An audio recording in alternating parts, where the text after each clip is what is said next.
우리 빌립보서 4장 6절, 7절 말씀을 통해서 감사함으로 생각과 마음을 지켜라 라는 제목으로 은혜를 받기를 원합니다. 우리 쉬운 버전 성경이 하나 있습니다. 같이 다시 한번 읽어볼까요? 아무것도 걱정하지 마십시오.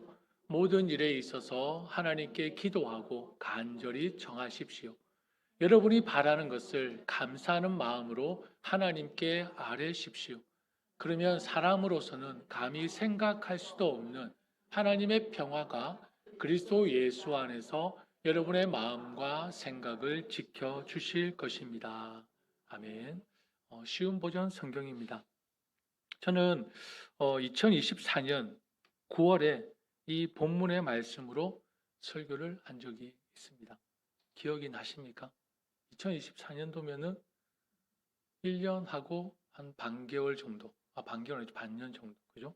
되는데, 기억나십니까? 기억나시면 정말 대단하신데요. 제가 말씀을 가지고 장난을 칠 수가 없을 것 같습니다. 예. 이 본문으로 2024년 9월에 말씀을 한번 전한 적이 있습니다. 그때 제목은 모든 일에 기도해야 하는 이유라는 제목으로 기도에 초점을 맞추었던 말씀이었습니다. 오늘은 같은 본문이지만 감사에 초점을 두고 말씀을 한번 나눠볼까 합니다. 바울은 아무것도 걱정하지 마십시오. 걱정하지 말라로 이 한마디로 말씀을 끝내지 않습니다. 시작을 했습니다. 걱정이 찾아올 때 우리가 걸어야 할 길을 알려주고 있습니다. 그리고 그 길 끝에는 하나님의 약속이 있습니다. 무슨 약속입니까? 같이 읽을까요? 하나님의 평화가 그리스도 예수 안에서 마음과 생각을 지켜주실 것입니다. 아무것도 걱정하지 말라. 여기서 끝나는 것이 아니라 그 길을 제시하면서 마지막에는 하나님의 평화가 그리스도 예수 안에서 마음과 생각을 지켜주실 것이다 라고 약속하고 있습니다. 오늘의 설교의 핵심은 이것입니다. 감사하는 마음으로 기도를 드리면, 감사하는 마음으로 기도를 드리면 하나님의 평강이, 하나님의 평화가 내 생각과 마음을 지킨다라는 것입니다. 우리는 보통 이렇게 생각하는 경향이 있습니다. 상황이 좋아지면, 이 문제만 해결되면 참 마음이 평안해질 텐데, 마음이 참 좋아질 텐데. 근데 여러분 실제는 어떻습니까? 상황이 해결되기도 전에, 문제가 해결되기도 전에 이미 내 마음은 무너져 있습니다. 그게 우리의 현실입니다. 아직 확정된 것도 없는데 생각은 벌써 어디까지 가 있습니까? 최악까지 가 있습니다. 이미 확정되고 일어나지도 않았는데 그 생각은 꼬리를 물어서 무엇을 흔듭니까? 내 감정을 흔들고 내 말과 행동을 흔들고 내 관계를 흔들어 버립니다. 여러분 걱정의 특징이 무엇인지 아십니까? 염려의 특징이 무엇일까요? 염려와 걱정은요, 미래를 현재처럼 만드는 특징이 있습니다. 오지도 않은 일을 이미 벌어진 것처럼 느끼게 한다는 것입니다. 그래서 마음속에 같은 질문을 계속 반복하죠. 어쩌지? 안 되면 어떠지? 어쩌지? 일이 더 커지면 어쩌지? 더 잘못되면 어쩌지? 내가 감당할 수 있을까? 내가 감당하지 못하면 어쩌지? 여러분, 이 싸움의 출발점이 어디입니까? 이 싸움의 출발점이 어디입니까? 내 생각과 마음입니다. 그래서 하나님은 오늘 말씀을 통해서 그저 힘내 이렇게 응원만 하시는 분이 아니라 생각과 마음을 지키는 길을 가르쳐주고 계십니다. 너희들이 이 땅을 살아가면서 어떻게 너의 생각과 마음을 지킬 수 있는지 그 길을 가르쳐주고 있다는 것입니다. 그저 힘내, 괜찮아 이게 아니라 6절 말씀이죠. 같이 한번 볼까요? 따뜻하면서도 아주 단호한 말씀입니다. 이 말씀이. 같이 읽을까요? 아무것도 걱정하지 마십시오. 모든 일에 있어서 감사하는 마음으로 하나님께 아뢰십시오. 감사하는 마음.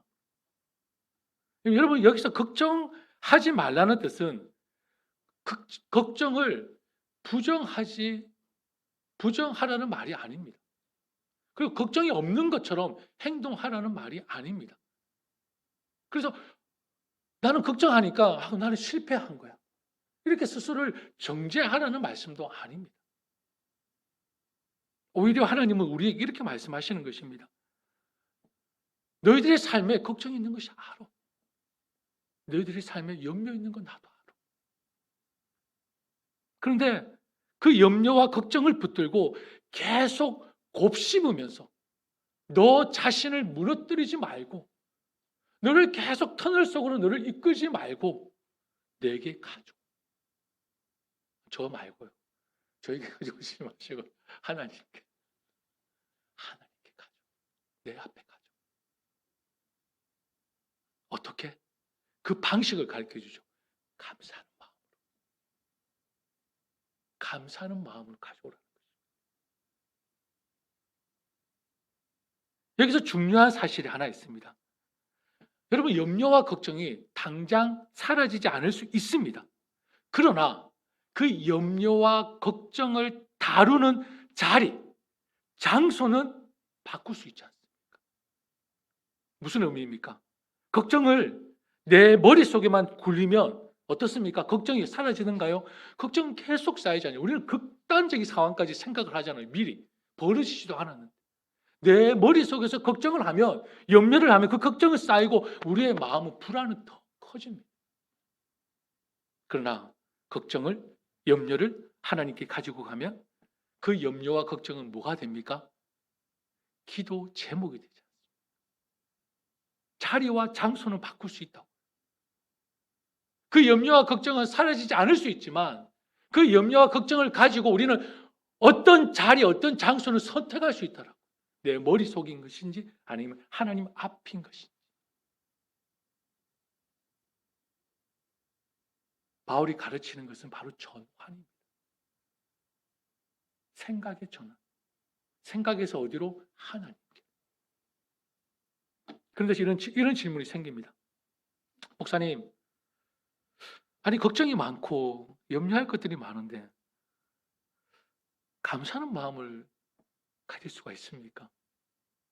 걱정과 염려 속에서 어떻게 감사하는 마음을 갖기가 쉽습니까? 맞습니다. 쉽지 않습니다. 그래서 우리가 지금까지 어떤 작업을 했습니까? 데살로니가 교회를 통해서 감사가 무엇인지를 우리가 배웠지 않습니까? 성경이 말하는 감사가 무엇입니까? 여러분, 배웠으면 어떻게 해야 됩니까? 어떻게 해야 됩니까? 써먹어야죠. 배웠으면 써먹어야죠. 우리가 데살로니가 교회를 통해서 계속 감사에 대한 항상 범사에 쉬지 말고 그 감사와 기도와 그 기뻐함이 다른 것이 아니라 같은 것이라고 말씀을 드렸지 않습니까? 성경에서 말하는 감사는 무엇입니까? 내 기분이나 감정이 아니라고 말씀을 드렸습니다. 감사는요, 감정이 아닙니다. 기분이 아닙니다. 하나님에 대한 무슨 고백요? 믿음의 고백이라고 말씀을 드렸습니다. 믿음의 고백. 감사는 난 아무 문제 없어. 괜찮아. 난 괜찮아. 이렇게 스스로를 부정하는 주문이 아니라 걱정과 염려가 여전히 있는데도 그 위에 여전히 하나님은 계시고 하나님은 선하시다라는 것을 믿습니다라는 고백이라는 것입니다. 감사는. 그렇다면 이 감사하는 마음은 여러분 우리의 기도를 어떻게 바꾸겠습니까? 하나님이 감사하는 마음을 하나님께 기도하라고 말씀하셨지 않습니까? 그럼 감사하는 마음은 우리의 기도를 어떻게 바꿀 수 있을까? 여러분 어떤 사람은요 걱정거리를 앞에 두고 하나님을 몰아붙이는 분이 있더라고요. 막 하나님을 몰아붙입니다. 주님, 저 이거 안 되면 저 끝인 줄 아시죠? 뭘 압니까 도대체? 저 이 문제 해결 안 되면 저는 완전히 그냥 끝장입니다. 뭐가 그리 끝장이죠? 주님 저의 기도를 들어주시지 않으면 주님 어떻게 되시는지 아시죠? 마치 하나님을 협박합니다. 그래서 하나님 알아서 하십시오. 제가 이 일이 해결이 안 되면 그것이 주님 뜻인 줄 알고 주님 저는 주님과 바이바이 바이바이. 참 이게 기도입니까? 이게 자기 뜻이지 어떻게 그게 하나님 뜻입니까? 그게 안 되면은 그게 되면 자기 뜻이고 안 되면 하나님 뜻입니까? 아 하나님 뜻이군요. 바이바이. 이렇게 공격적으로 기도하는 사람들이 있습니다. 하나님을 몰아붙이면서. 그 뭐죠? 이것을 우리가 속된 말로 혼자 북치고 장구치고. 그러나 여러분 감사하는 마음으로 드리는 기도는 여러분 그 출발점이 다릅니다. 그 시작이 다르다고요. 주님은 저를 아시고 지금도 붙드시는 하나님이십니다. 그래서 저는 이 문제를 주님께 아뢰며 모든 것을 주님께 맡깁니다. 이게 감사하는 마음으로 드리는 기도. 7절에서 하나님이 약속하고 있지 않습니까? 같이 한번 읽어볼까요? 감사함으로 기도한다는 것은 내 기도의 출발점을 문제가 아니라 어디에 두는 거예요? 하나님께 두는 것입니다. 이게 감사하는 마음으로 기도하는 기도라고요. 문제와 상황이 아니라 세상이 아는 감사와 하나님의 백성들, 하나님 안에 거하는 백성들이 아는 감사는 완전히 차원이 다른 감사입니다. 상황이 나아지면 감사하는 것은 세상 사람도 다 할 수 있습니다.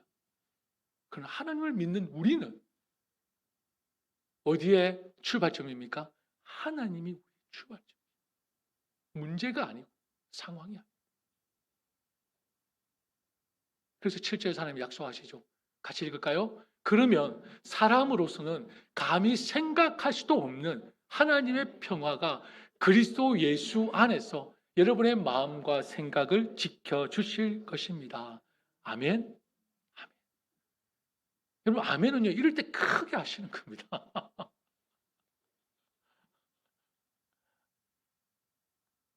여러분 지킨다라는 표현은요 성을 지키는 파수꾼처럼 그렇게 우리를 지켜주시겠다는 것이죠.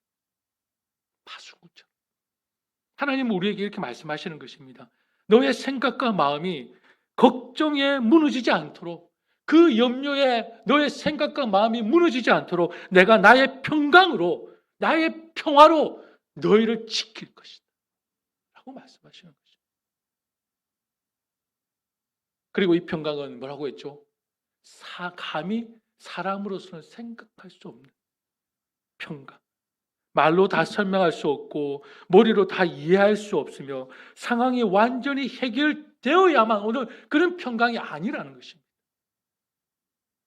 여전히 문제가 남아 있어도 여전히 현실은 흔들려도 내 안이 내 마음과 생각이 무너지지 않게 지키는 바로 그 평안, 그 평강, 그 평화를 말씀하시는 거죠.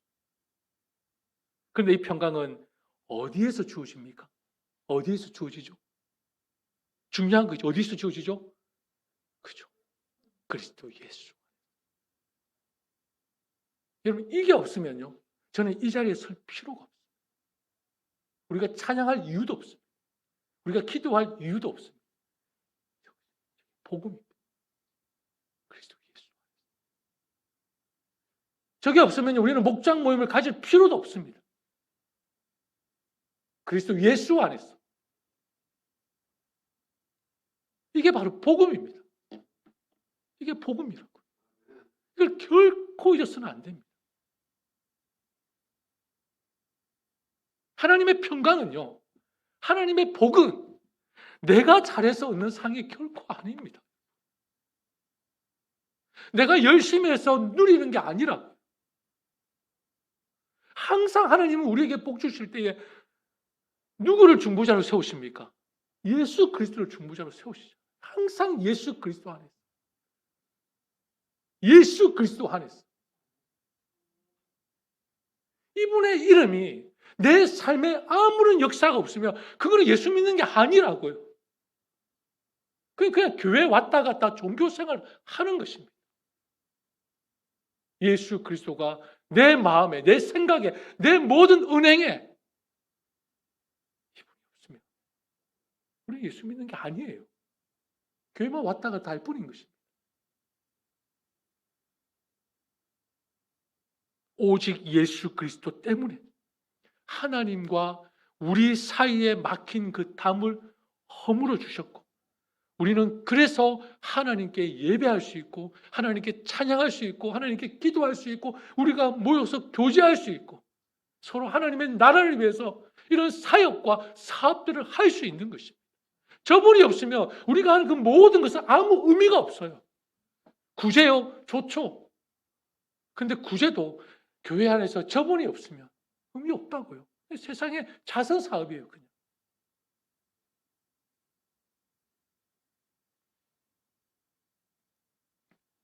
그래서 바울은 말하죠. 감사함으로 하나님께 하리라. 그리스도 예수 안에서 주어지는 하나님의 평강이 너를 지킬 것이다. 여러분, 시편 139편의 말씀을 한번 살펴봤으면 좋겠습니다. 왜 우리가 감사 기도가 가능한지, 왜 우리가 어떤 상황 속에서도 감사하는 마음을 하나님께 기도할 수 있는지, 그 가능성을 시편 139편에서 말씀해 주고 있습니다. 같이 한번 읽어볼까요? 같이 읽습니다. 주님께서 나를 사사치 살펴보셨으니 나를 환히 알고 계십니다. 내가 앉아 있거나 서 있거나 주님께서는 다 아십니다. 멀리서도 내 생각을 다 알고 계십니다. 내가 길을 가거나 누워 있거나 주님께서는 다 살피고 계시니 내 모든 행실을 다 알고 계십니다. 아멘이십니까, 정말? 정말요? 하나님이세요. 나보다도 나를 훤히 더 잘 알고 계십니다. 그리고 사전에는 더 충격적인 고백이 나오죠. 같이 읽을까요? 내가 혀를 놀려 아무 말 하지 않아도 주님께서는 내가 하려는 마음을 이미 다 알고 계십니다. 그러니 이것보다 어디가 더 잘 지켜져야 합니까? 이거, 여기. 사실 운전할 때 여기까지는 안 나오고 여기서 그냥 제가 참 많이 하지만, 여러분, 이 사실이요. 시편 139편 1절에서 4절 이 말씀이, 이 사실이 왜 감사로 드리는 기도의 힘이 되고 근거가 될 수 있을까요? 하나님은 우리를 대충 그렇게 아시는 분이 아니라 내 속의 생각과 감정, 말 못하는 두려움, 말 못하는 그 분노까지도 다 아시는 하나님이시기 때문입니다. 그래서 기도가 막힐 때가 있어. 기도가 우리가 막힐 때가 있지 않습니까? 여기가 꽉 막혔을 때 기도도 막혀버립니다. 여러분, 괜찮습니다. 정리가 안 되고 여기가 뭔가 해결이 안 돼서 뭐라고 기도해야 될지 모르는 경우도 있지 않습니까? 여러분, 기도를 어렵게 생각하시는 분들이 있어요. 예수를 처음 믿으니까 기도를 앞에서 장로님들이, 권사님들이, 목사님들이 기도를 뭐 이렇게 미사오글을 써서 너무나 멋지게 기도를 하니까 기도를 저렇게 해야 되는구나 라고 생각하는데 아닙니다. 기도는요, 미사오그로 시적으로 기도하는 게 기도가 아니고요, 여기서 그대로 하나님께 올려드리는 게 진짜 기도입니다. 이 마음을 그대로 올려드리는, 그게 기도예요. 하나님이 받으시는 기도는요, 장문을 잘한 기도가 아니고요, 조금 틀리더라도, 조금 단어가 상투적이고 조금 투박하더라도 여기에 그대로 마음을 올려드리는 기도를 하나님이 기뻐하십니다. 하나님은 시편 139편을 통해서 너는 다 설명 못해도 괜찮아. 너가 여기 있는 분노와 그 짜증과 화, 아픔, 어려움 어떻게 설명할 수 없지? 괜찮아. 그런데 내가 다 알잖아. 하나님 다 알잖아. 그래 너희는 이렇게 기도하면 돼. 같이 한번 볼까요? 같이 보십니다. 주님, 제가 정리되지 않아도 주님은 아십니다. 감사합니다. 주님, 제 생각이 복잡해도 주님은 아십니다. 감사합니다. 주님, 말 못한 두려움까지 아시는 하나님이 계셔서 감사합니다. 여러분, 얼마나 감사합니까? 내 생각과 내 마음, 나도 어떻게 표현할 수 없고, 나도 어떻게 이해할 수 없고, 쏟아 부을 수 없는 이 마음을 나보다 더 잘 아시고, 내 생각과 마음과 언제나 함께 하시는 하나님이 계신다는 것. 얼마나 감사한 일입니까? 여러분, 왜 이 기도가 좋은지 아십니까? 상황보다, 문제보다 하나님을 먼저 인정하는 기도이기 때문에. 그래서 좋은 기도예요. 상황보다 하나님을 먼저 기억하는 기도. 내 마음이 너무 답답해서 기도가 안 나와요. 저라고 기도가 술술 나오겠습니까? 기도가 안 나오잖아요. 그러면 우리는 장소를 바꾸면 되잖아요. 어디로요? 하나님 앞으로. 하나님 아시죠? 하나님 옆에 계셔서 감사합니다. 다른 기도할 필요 없어요. 하나님께 뭐라고 정말 기도를 많이 하고 싶고 하나님께 너무 기도해서 하나님과 대화하고 싶은데 뭐라고 해야 될지 모르겠어요. 그래도 감사합니다, 하나님. 언제나 나와 함께 하시는 하나님이 계시기에 감사합니다. 시편 139편은 또 말을 하죠. 어디를 가든 주님의 손이 나를 인도하시고 붙드신다. 139편 한번 쫙 읽어보십시오. 하나님은 나를 아시는 분일 뿐만 아니라 나와 함께 하시는 분이라고 고백하고 있습니다. 다윗의 고백입니다. 그러나 감사의 근거는 상황이 아니라 어디라고요? 하나님이라는 것입니다. 여러분, 우리 교회는 2026년 한 해 감사라는 큰 제목으로 목장 모임을 시작했습니다. 또 다음 주에 목장 모임을 가질 것입니다. 그래서 아마 목자님들이 감사 일기도 감사 제목도 아마 숙제를 내주시지 않을까. 다 숙제를 받으셨죠? 과제 있으시죠? 혹시 하셨습니까? 그래요. 여러분, 병원에 가면 의사 선생님 말씀을 잘 듣고요. 좀 교회는 부족하지만 목사님 말씀을 좀 잘 들어주세요. 목자님의 말씀을 좀 잘 들어주시죠. 그래야 건강합니다. 여러분, 근데 감사를 해보니까 어떻습니까? 쉽지 않죠. 감사 얘기를 드리는 게 아마 쉽지 않으실 거예요. 왜요? 우리가 감사를 상황에서 찾으려 하기 때문입니다. 상황에서. 감사할 만한 상황이 있어야 감사할 수 있다. 이렇게 되면 여러분 감사는 뭐가 됩니까? 조건이 되는 것입니다. 이렇게 되면 내가 감사할게. 이렇게 하면 내가 기분이 좋아질 거. 이건 조건이 돼버리는 거예요. 상황이 좋아야 감사하고 나쁘면 그러면 감사는 멈춰버리는 거죠. 하지만 성경은 감사의 중심을 바꾸죠.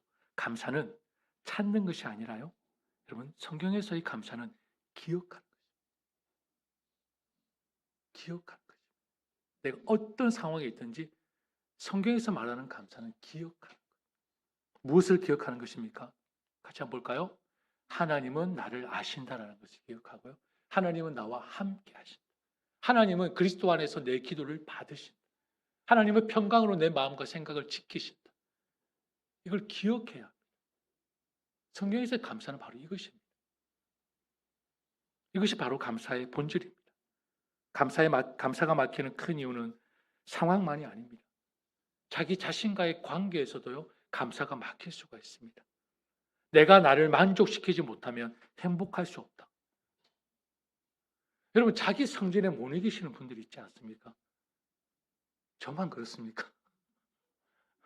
죄송합니다. 우리 와이프를 계속 제가 이렇게 설교 예화를 끄집어내서 죄송한데 와이프랑 지내다 보니까요, 이 제 성질에 못 이겨가지고 혼자서 막 이렇게 성격이 너무 다르니까요. 그죠?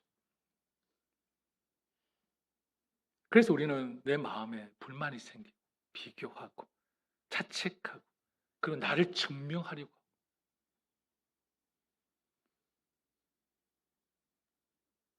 그래서 우리가 감사를 하지 못하고 불평과 원망으로 가득 찬 우리의 모습을 보일 때가 있습니다. 근데 시편 139편 14절에서 다윗은 이렇게 고백합니다. 마지막 말씀을 같이 한번 볼까요? 같이 읽습니다. 내가 이렇게 빚어진 것이 오묘하고 주님께서 하신 일이 놀라워 이 모든 일로 내가 주님께 감사를 드립니다. 내 영혼은 이 사실을 너무도 잘 압니다. 누구의 고백입니까? 다윗의 고백입니다.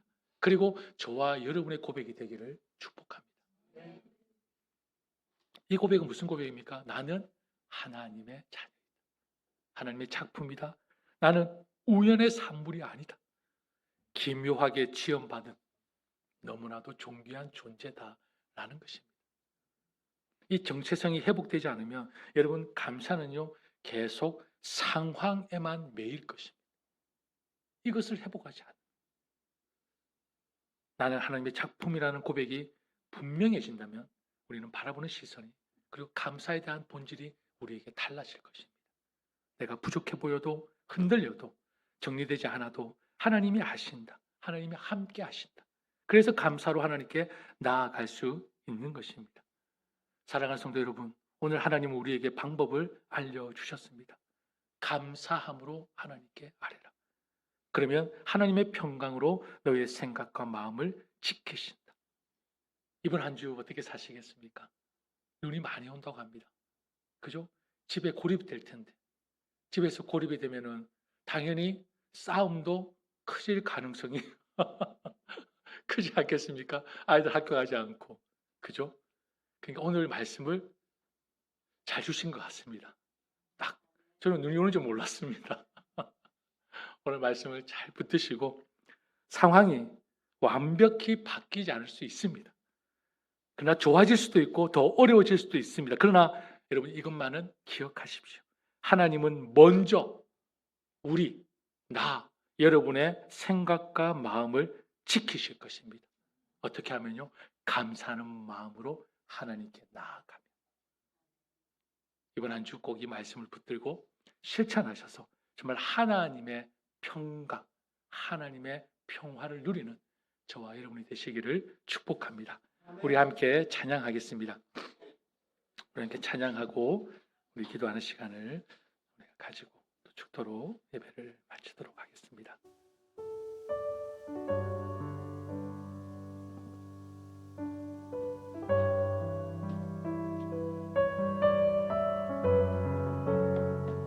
여러분 우리에게 베푸신 하나님의 은혜를 결코 잊어서는 안 됩니다. 날마다 기억하십시오. 그걸 잃어버리는 순간 우리는 영적인 존재로 살 수 없고 그저 육적인 존재에서 머물 수밖에 없습니다. 하나님의 은혜를 꼭 기억하셔서 감사하는 마음으로 하나님께 나아가며 또 그 시선을 바꿀 수 있는 그런 은혜의 삶이 되시기를 축복하면서 우리 함께 기도하고 찬양하겠습니다.